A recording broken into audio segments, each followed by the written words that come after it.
Markets recorded solid gains across the board in June, capping off what's been a remarkable financial year for investors.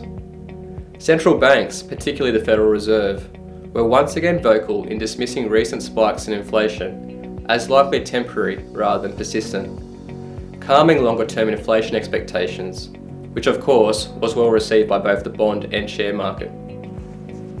Here in Australia, economic data continues to impress, with the latest labour market report revealing an additional drop in unemployment, which now sits at 5.1%. However, our attention has once again shifted to the developing COVID situation, with most of the country rushing into a snap lockdown during the final weeks of June.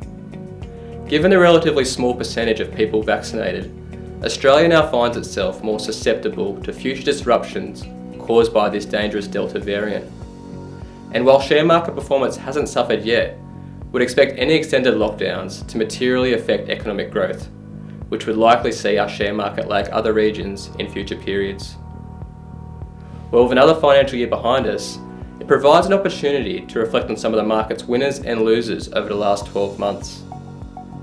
While growth sectors such as information technology led the recovery at the start of the financial year, we saw the market rotate sharply to more cyclical sectors in November, once news of a COVID vaccine had emerged. Consumer discretionary stocks were the clear winners in Australia, as household spending rebounded sharply following the government's fiscal stimulus at the height of the pandemic. Companies such as Wesfarmers, Harvey Norman and Domino's were all able to benefit during periods of COVID disruption.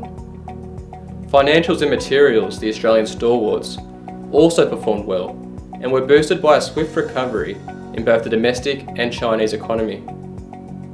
Soaring commodity prices also contributed to the performance of materials, particularly iron ore, which reached a record high in May.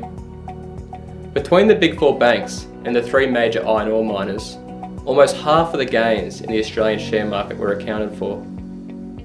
And unfortunately, it was a year to forget for Australia's utility majors and several energy companies, as the energy and infrastructure landscape faces a shake-up and shift towards more sustainable solutions. Thank you for watching. For a more comprehensive market wrap, please visit the Capital Partners website.